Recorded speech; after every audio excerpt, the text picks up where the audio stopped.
व्यवहारवाद की कमियों के बावजूद हम ये देखते हैं कि व्यवहारवाद की हमने पिछली कक्षा में आलोचना सीमाएं दोष के बारे में हमने चर्चा की थी कि व्यवहारवाद में किस प्रकार से जो है इसमें कमियां, दोष और आलोचनाएं हैं। उसके बावजूद भी हमने इसकी उपयोगिता के बारे में चर्चा की थी कि व्यवहारवाद में उपयुक्त कमियों के बावजूद, आलोचनाओं के बावजूद भी इसकी उपयोगिता और महत्व जो है वो आज भी है। तो हम व्यवहारवाद की उपयोगिता और महत्व के बारे में बात करते हैं। तो देखिए, व्यवहारवाद की उपयोगिता एवं महत्व। व्यवहारवाद की उपयोगिता एवं महत्व।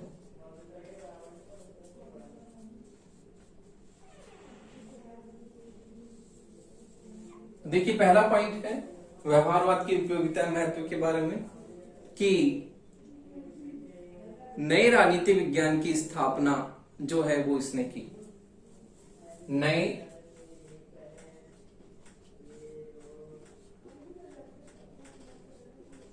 राजनीति विज्ञान की स्थापना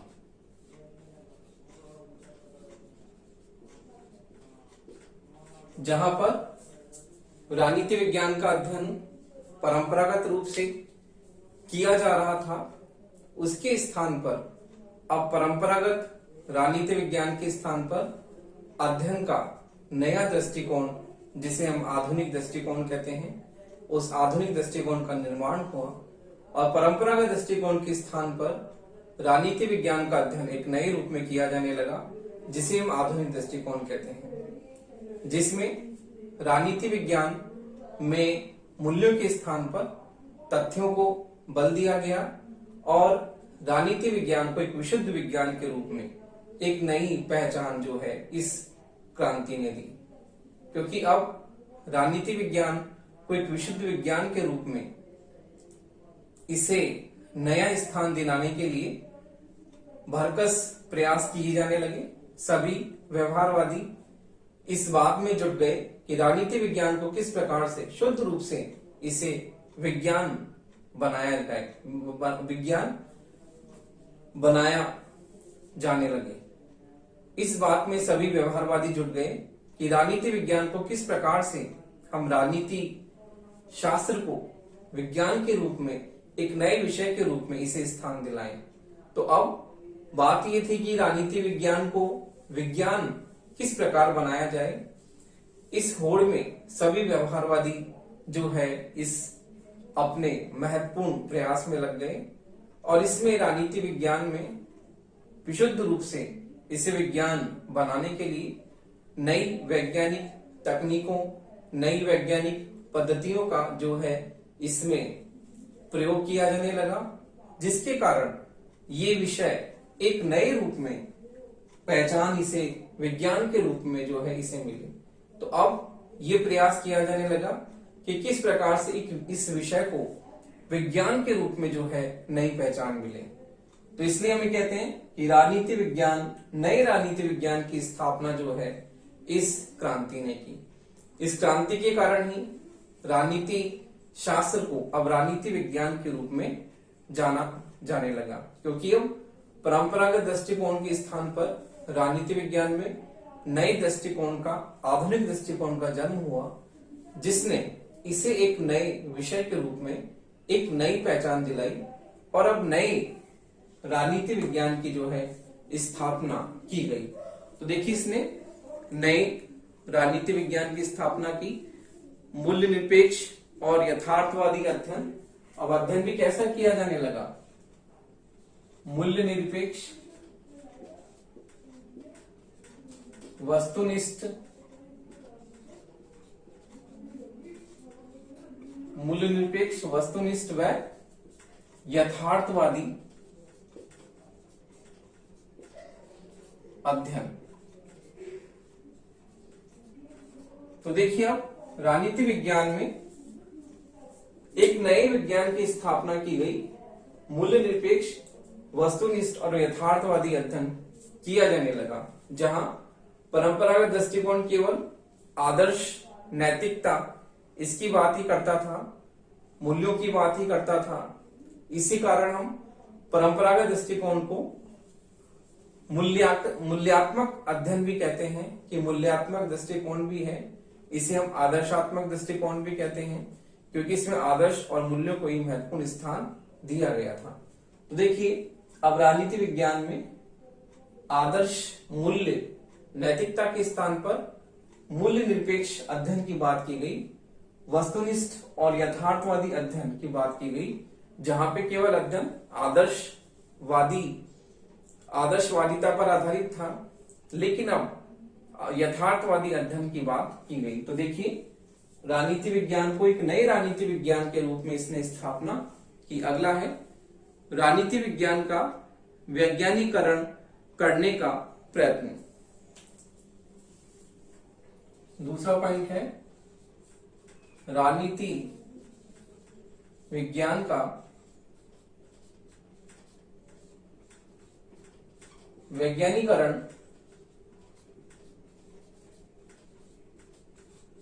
करने का प्रयत्न।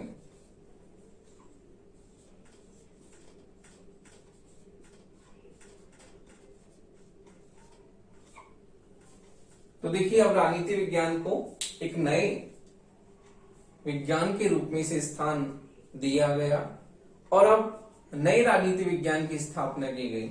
तो जब नए राजनीति विज्ञान की स्थापना की गई तो इसमें वैज्ञानिकता का समावेश किया गया कि किस प्रकार से राजनीति विज्ञान के अध्ययन को हम अधिक से अधिक वैज्ञानिक किस प्रकार बना सकते हैं। तो अब इसके वैज्ञानिकरण करने के बात पर जो है बल दिया जाने लगा और ये प्रयत्न किया गया कि किस प्रकार से राजनीति विज्ञान का वैज्ञानिकरण किया जा सके। तो अधिक से अधिक इस बात पे बल दिया जाने लगा कि राजनीति विज्ञान में नई तकनीकों, नई वैज्ञानिक तकनीकों का प्रयोग किया जाए। तो नई वैज्ञानिक पद्धतियों, नई वैज्ञानिक पद्धतियों व तकनीकों पर बल, तकनीकों पर बल।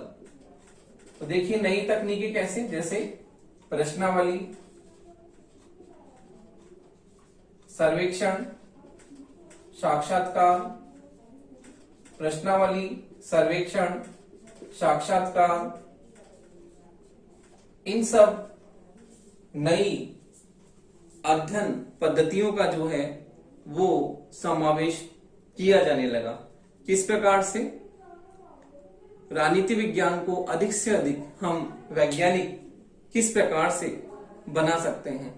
तो देखिए, अब राजनीति विज्ञान का वैज्ञानिकरण करने का प्रयत्न किया गया, नई अध्ययन पद्धतियों और नई तकनीकों पर बल दिया जाने लगा कि किस प्रकार से राजनीति विज्ञान को जो है हम अधिक से अधिक इसका वैज्ञानिकरण किस प्रकार से कर सकते हैं।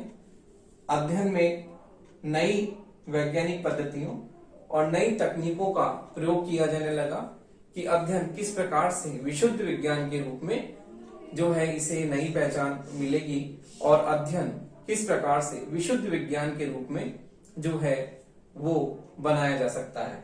तो इसलिए अध्ययन में नई वैज्ञानिक पद्धतियों और नई तकनीकों पर बल दिया जाने लगा। प्रश्नावली, सर्वेक्षण, साक्षात्कार, सांख्यिकी, इस तरह से इन सब वैज्ञानिक पद्धतियों का अध्ययन में प्रयोग किया जाने लगा। अगला है अध्ययन वस्तु में परिवर्तन किया है। तो देखिए, व्यवहारवाद ने अध्ययन वस्तु में परिवर्तन किया है, जहां पर परंपरागत दृष्टिकोण केवल औपचारिक संस्थाओं के अध्ययन पर बल देता है।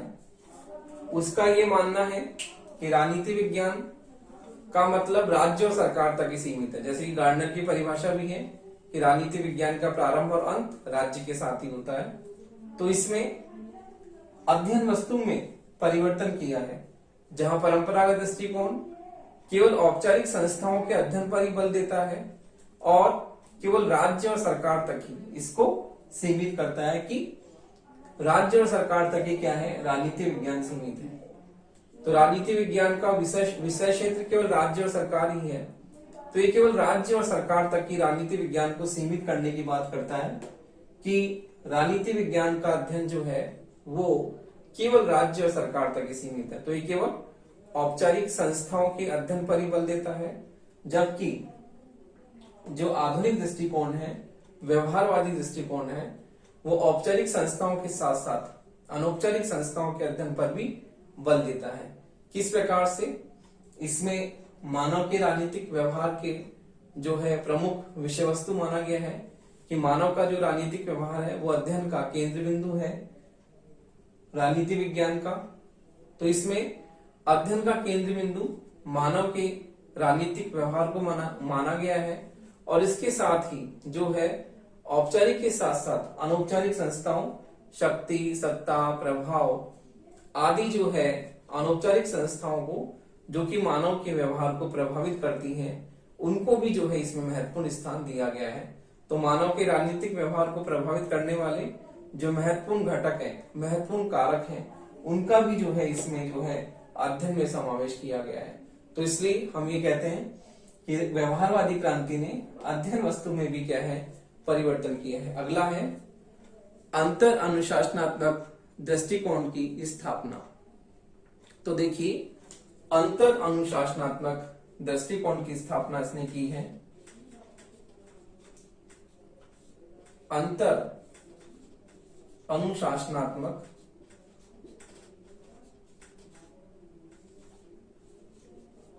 दृष्टिकोण की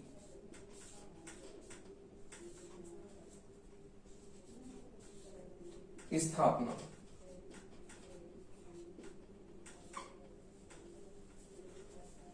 तो देखिए, अंतर अनुशासनात्मक दृष्टिकोण का मतलब है कि समाज विज्ञान के जो विषय हैं उन विषयों में आंतरिक संबंध को मानना, जैसे कि समाजशास्त्र का अर्थशास्त्र के साथ, अर्थशास्त्र का राजनीति विज्ञान के साथ, राजनीति विज्ञान का नीति शास्त्र के साथ, नीति शास्त्र का दर्शन शास्त्र के साथ जो है वो अंतः संबंध को स्वीकार करना।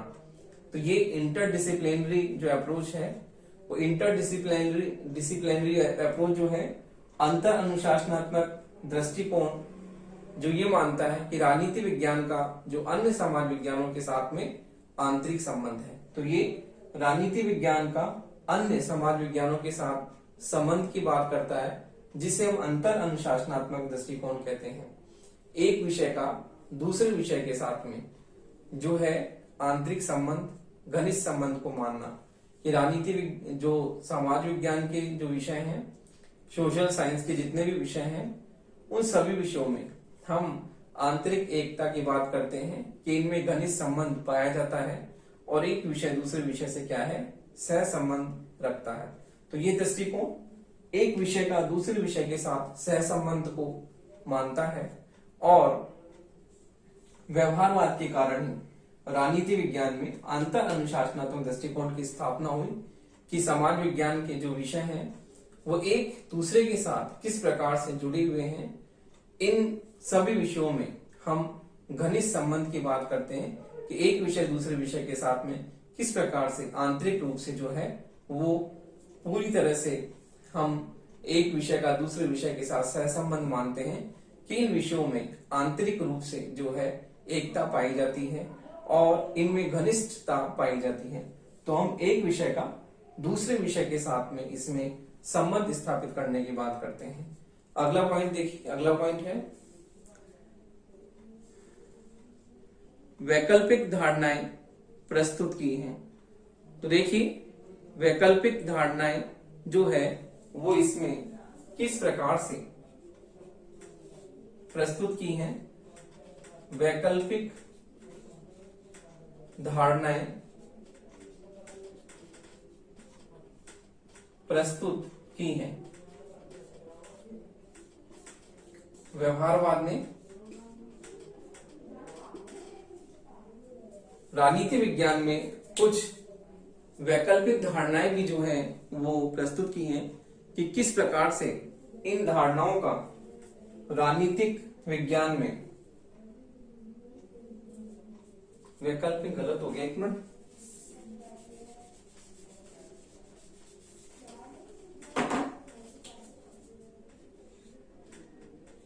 वैकल्पिक वैकल्पिक धारणाएं प्रस्तुत की है। तो देखिए राजनीति विज्ञान में वैकल्पिक धारणाओं का भी महत्वपूर्ण स्थान है और ये वैकल्पिक धारणाएं भी राजनीति विज्ञान को महत्वपूर्ण रूप से प्रभावित करती हैं। देखिए किस प्रकार से शक्ति, सत्ता,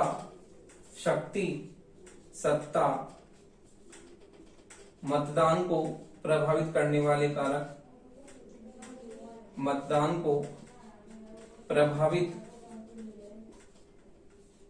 करने वाले कारक, खेल सिद्धांत,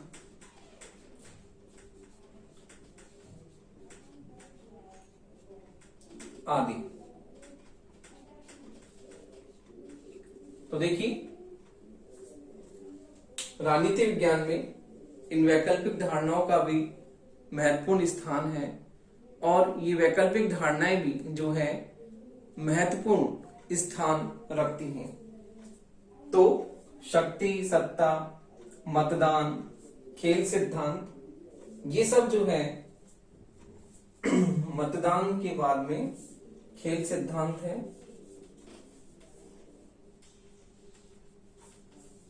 मतदान, खेल सिद्धांत और खेल सिद्धांत के साथ में इच्छा शक्ति, व्यवस्था, समूह, इच्छा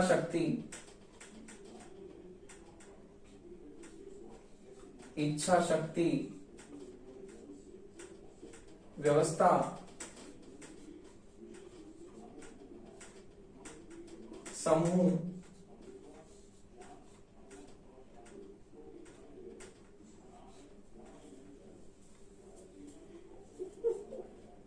इच्छा शक्ति, व्यवस्था, समूह, खेल सिद्धांत आदि।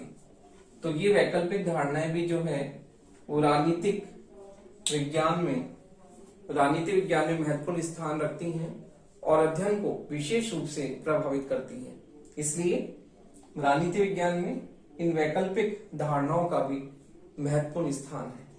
तो देखिए इस प्रकार से हम यह कह सकते हैं कि व्यवहारवादी जो है उपागम की राजनीति विज्ञान में बहुत ही इसकी महत्वपूर्ण देन इस प्रकार से है कि इसने राजनीति विज्ञान को एक विशुद्ध विज्ञान के रूप में स्थापित किया और राजनीति विज्ञान में इसे वैज्ञानिक बनाने के लिए इसमें नई अध्ययन पद्धतियों, नई तकनीकों का प्रयोग किया गया।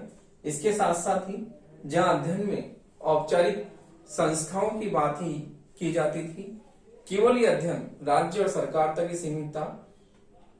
इसके साथ साथ ही राज्य और सरकार के साथ साथ अनौपचारिक संस्थाओं के अध्ययन पर बल दिया जाने लगा और मानव की राजनीतिक व्यवहार को इसमें शामिल किया गया। इसी प्रकार से अंतर अनुशासनात्मक दृष्टिकोण की स्थापना इस उपागम ने की कि राजनीति विज्ञान का जो है अन्य समाज विज्ञानों के साथ में घनिष्ठ संबंध इसने स्थापित किया।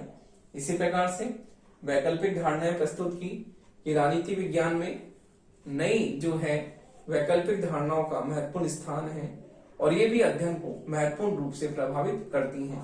शक्ति, सत्ता, मतदान, इच्छा शक्ति, व्यवस्था, समूह, खेल सिद्धांत आदि, इन सब का भी राजनीति विज्ञान में महत्वपूर्ण स्थान है और ये जो वैकल्पिक जो है धारणाएं ये राजनीति विज्ञान में अध्ययन को महत्वपूर्ण रूप से प्रभावित करती हैं और अध्ययन में इनका जो है समावेश महत्वपूर्ण रूप से जो है किया जाने लगा। इस प्रकार से हम ये देखते हैं कि व्यवहारवादी क्रांति में जो सीमाएं, कमियां हमने देखी थी, उसके बावजूद भी, इस कमियों के बावजूद भी व्यवहारवादी आंदोलन की महत्वपूर्ण देन है और इसने राजनीति विज्ञान को एक नई दिशा प्रदान की और राजनीति विज्ञान को एक विशुद्ध विज्ञान के रूप में बनाने में इसने अपना महत्वपूर्ण जो है भूमिका अदा की। इसलिए व्यवहारवादी क्रांति का राजनीति विज्ञान में महत्वपूर्ण स्थान है क्योंकि इसने अध्ययन को विशुद्ध रूप से जो है वैज्ञानिक बनाने का जो है अपना महत्वपूर्ण प्रयास किया और राजनीति विज्ञान को एक नए विषय के रूप में एक स्वतंत्र विषय के रूप में, और इसे एक नए राजनीति विज्ञान की स्थापना इसमें की। तो इस प्रकार व्यवहारवादी क्रांति ने राजनीति विज्ञान को विशुद्ध विज्ञान बनाने के लिए इसमें नई तकनीकों का, नई अध्ययन पद्धतियों का, नई वैज्ञानिक पद्धतियों का जो है इसमें समावेश किया, और इस प्रकार जो है राजनीति विज्ञान को एक विशुद्ध विज्ञान बनाने में इस आंदोलन ने अपना महत्वपूर्ण जो है स्थान दिया। तो देखिए, व्यवहारवाद के बाद में आपके जो अगला टॉपिक आता है वो आता है उत्तर व्यवहारवाद। तो देखिए, अब हम व्यवहारवाद के बाद में उत्तर व्यवहारवाद के बारे में देखते हैं कि उत्तर व्यवहारवाद जो है उसका आगमन क्यों हुआ। तो देखिए, व्यवहारवाद आपका टॉपिक पूरा हो जाता है और आपके व्यवहारवाद के बाद में अगला टॉपिक आता है उत्तर व्यवहारवाद। तो देखिए, पोस्ट बिहेवियरलिज्म की बात हम करते हैं कि पोस्ट बिहेवियरलिज्म में हम किन किन चीजों को जो है हम शामिल करते हैं और इसका जो है आगमन क्यों हुआ।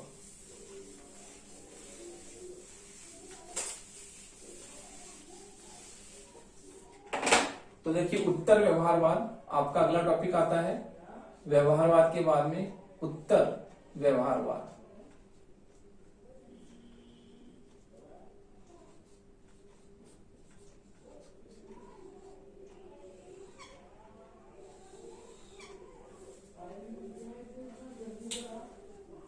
तो देखिए, हमने व्यवहारवादी आंदोलन में, व्यवहारवादी उपागम में व्यवहारवाद की कमियों के बारे में चर्चा की थी कि व्यवहारवाद में जो कमियां थी, जो दोष थे, उन दोषों के परिणाम स्वरूप और व्यवहारवाद में उत्पन्न दोषों के कारण एक नए उपागम का जन्म हुआ जिसे हम कहते हैं उत्तर व्यवहारवाद। तो देखिए, व्यवहारवाद में उत्पन्न दोषों के परिणाम स्वरूप और उस आंदोलन के असंतोष के परिणाम स्वरूप राजनीति विज्ञान में एक नए उपागम का जन्म हुआ, एक नई क्रांति का जन्म हुआ जिसे हम क्या कहते हैं, उत्तर व्यवहारवाद। अर्थात व्यवहारवाद के बाद में जो एक नया चरण, एक नए युग की हम बात करते हैं राजनीति विज्ञान में, उसे हम कहते हैं उत्तर व्यवहारवाद। अर्थात व्यवहारवाद के बाद का अगला चरण हम राजनीति विज्ञान में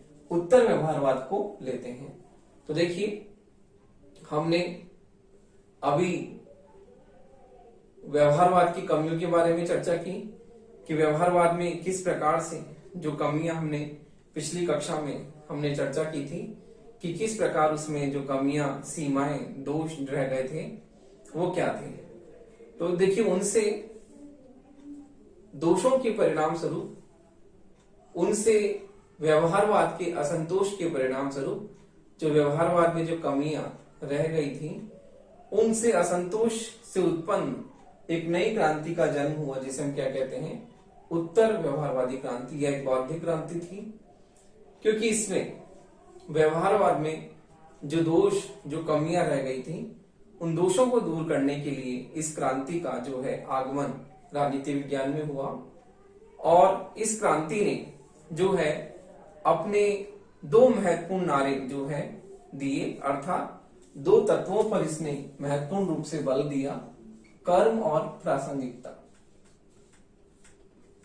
कर्म और प्रासंगिकता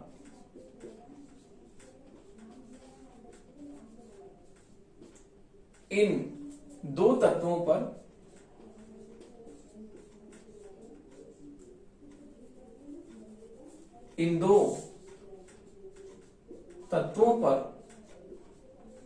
उत्तर व्यवहारवाद ने महत्वपूर्ण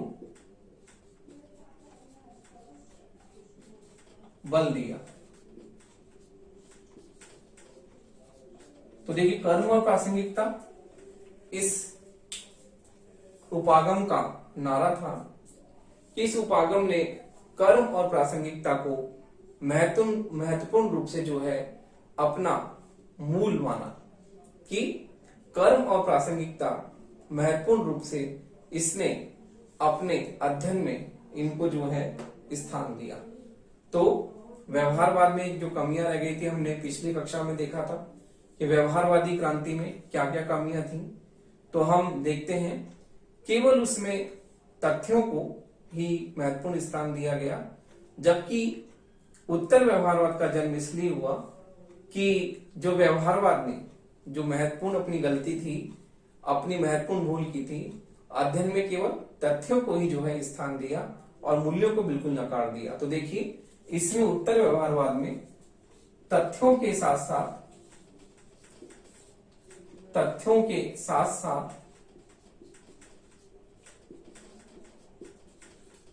तथ्यों के साथ साथ मूल्यों को भी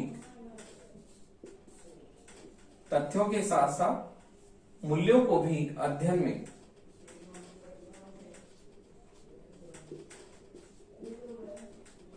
महत्वपूर्ण स्थान दिया। तो देखिए व्यवहारवादी क्रांति की सबसे बड़ी कमी हमने चर्चा की थी पिछली कक्षा में कि उसकी सबसे बड़ी कमी थी केवल जो है तथ्यों को ही महत्वपूर्ण स्थान दिया, केवल तथ्यों से ही अपना सरोकार रखा और मूल्यों को जो है उसने बिल्कुल जो है अलग कर दिया। अध्ययन में मूल्यों को बिल्कुल भी स्थान नहीं दिया गया। इस कारण से व्यवहारवादी क्रांति जो है उसकी सबसे बड़ी कमी यही थी जो हमने अभी पिछली कक्षा में इसके बारे में आपको बताया था। तो देखिए उत्तर व्यवहारवाद व्यवहारवादी क्रांति के बाद का चरण है और व्यवहारवादी क्रांति में जो कमियां थी उन कमियों उन दोषों को दूर करने के लिए इस क्रांति का जन्म हुआ। जो उत्तर व्यवहारवाद में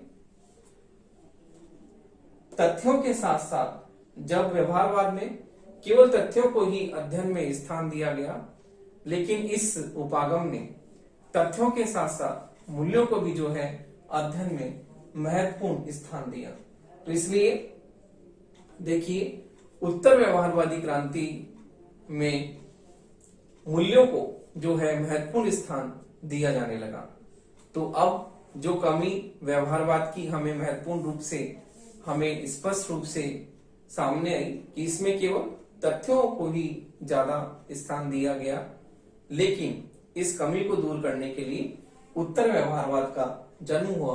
और उत्तर व्यवहारवाद ने क्या किया? उत्तर व्यवहारवाद ने तथ्यों के साथ साथ मूल्यों को भी जो है अपने अध्ययन में स्थान दिया। इसलिए हम ये कहते हैं कि उत्तर व्यवहारवादी क्रांति ने तथ्यों के साथ साथ मूल्यों को भी जो है अध्ययन में महत्वपूर्ण स्थान दिया।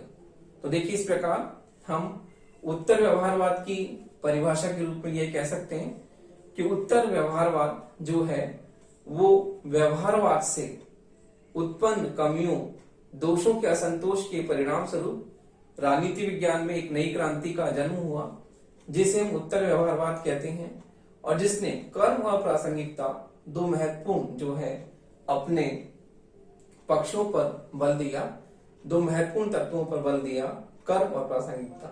तो देखिए उत्तर व्यवहारवाद व्यवहारवादी क्रांति के बाद का चरण है और व्यवहारवाद में जो कमियां, दोष उत्पन्न रह गए थे, उन दोषों को दूर करने के लिए इस आंदोलन का जन्म हुआ। तो देखिए इस प्रकार उत्तर व्यवहारवाद जो है यह एक बौद्धिक क्रांति है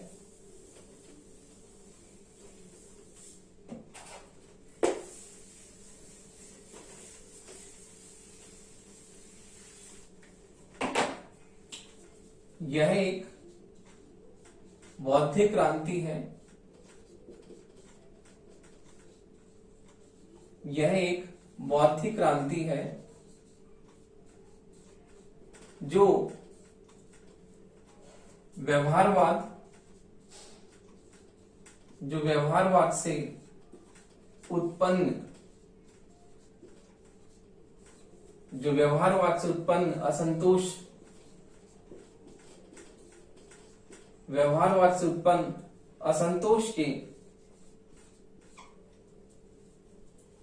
असंतोष के परिणाम स्वरूप असंतोष के परिणाम स्वरूप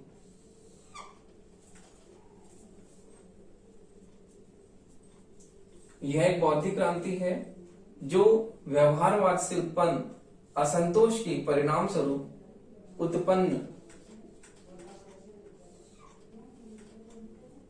उत्पन्न या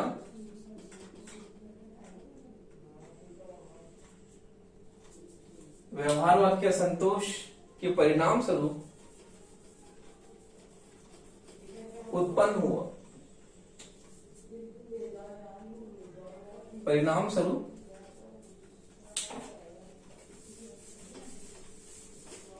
उत्पन्न हुआ या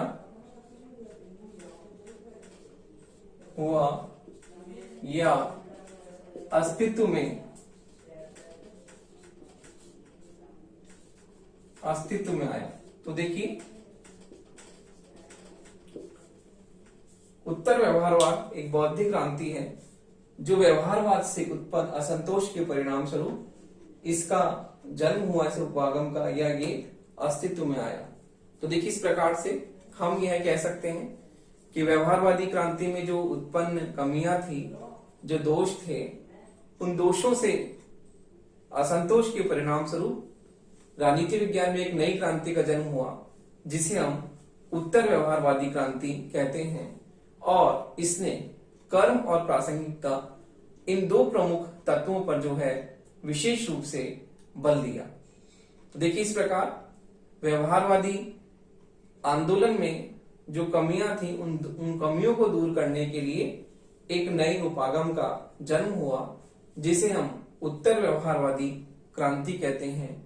और इसका प्रमुख जो नारा था वो था कर्म और प्रासंगिकता।